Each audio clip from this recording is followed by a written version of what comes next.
Horror कहानियां थी। चुड़ैल पार्ट 1।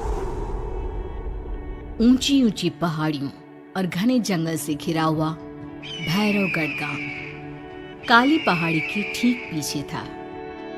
काली पहाड़ी यानी मौत का घर। भैरवगढ़ गांव तक पहुंचने का रास्ता बेहद दुर्गम था। लगभग 24 घंटे घने तूफान और तेज हवाओं की वजह से वहां के वीराने माहौल की कहानियां लोगों के दिलों को दहला देती थी। ऐसे बहुत कम लोग थे जो भैरवगढ़ गांव तक जाने की हिम्मत करते थे। लोगों का कहना था कि इस गांव के आसपास बुरी आत्माओं का साया मंडराता है। गांव के रहने वाले लोगों ने वैसे तो अपनी आंखों से किसी बुरी आत्मा या साये को नहीं देखा था, लेकिन गांव का बच्चा बच्चा इस बात को महसूस कर सकता था कि गांव के ऊपर कोई तो खौफनाक साया मंडरा रहा है। और उसकी वजह ये थी कि उस गांव में जैसे ही कोई लड़का 18 साल का होता, उसके 18वें जन्मदिन की रात ठीक 12 बजे अकस्मात उसकी मौत हो जाती। हर बार ये मौतें बड़े ही रहस्यमयी ढंग से होती और इस बार सरपंच सुमेर के बेटे को 18 साल होने में अब बस 15 दिन बाकी थे। अजी सुनते हैं हमारा बेटा भी कुछ दिन बाद 18 साल का हो जाएगा। कहीं वो डायन उसे भी खा गई तो। कैसी बातें कर रही हो? जब वो इस गांव में ही नहीं है तो कोई भी डायन या बुरा साया उसका कैसे कुछ बिगाड़ सकता है? उसे कुछ नहीं होगा। हाँ जानती हूँ, आपने उसे पढ़ाई के बहाने इस गांव से बाहर निकाल शहर भेज दिया, लेकिन ये भी तो सच है ना कि वो बार बार यहाँ आने की जिद करता रहता है।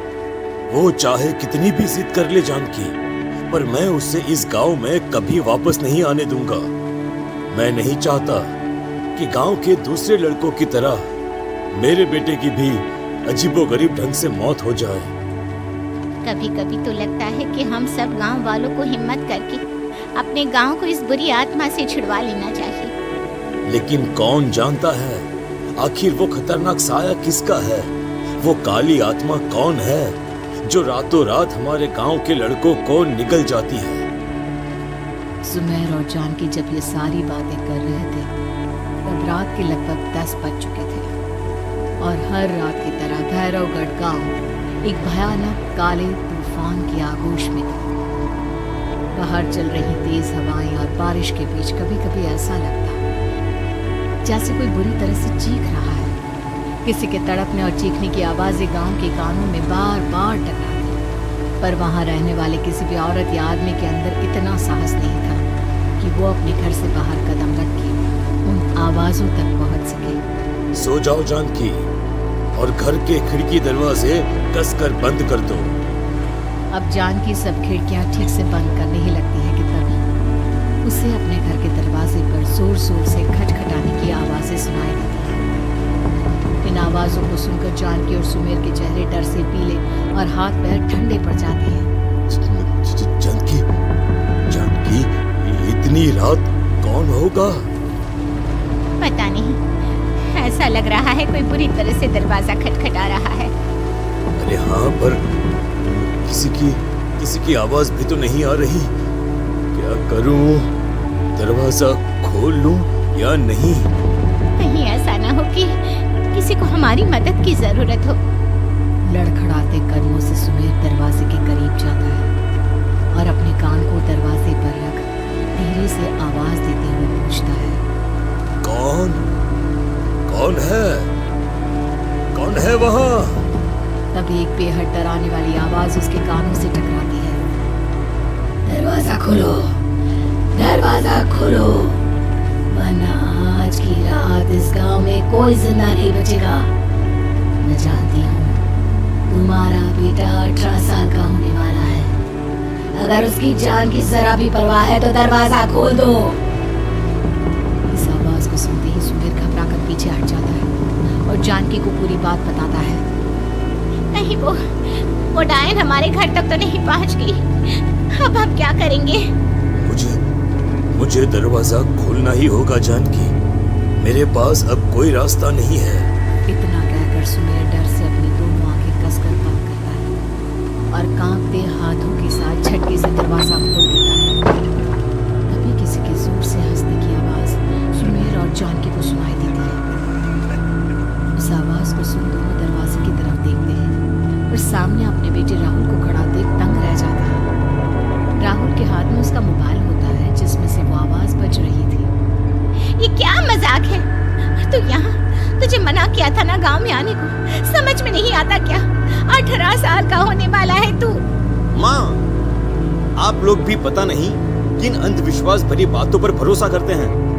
क्या क्या मैं अपने घर नहीं आ सकता? आप लोगों से नहीं मिल सकता? देख बेटा, हमने तुझे किसी वजह से ही इस गांव से दूर रखा था और यहाँ आकर तूने अच्छा नहीं किया। चल चल चल, मैं तुझे अभी के अभी वापस शहर छोड़कर आता हूँ। ओफो पापा, आप बेकार की बातों से परेशान हो रहे हैं। बाहर इतना तेज अंधर तूफान चल रहा है, कहीं जाने की जरूरत नहीं है। मैं बस आप लोगों से मिलने आया हूँ, कुछ दिन रहकर चला जाऊंगा। दिमाग खराब हो गया है इस लड़के का, नहीं जानता कि इस गांव में ये सुरक्षित नहीं है। किसने कहा था तुझे यहाँ आने को? ये आवाजें सुन, बाहर से जो आवाजें आ रही है तुझे सुनाई नहीं देती क्या?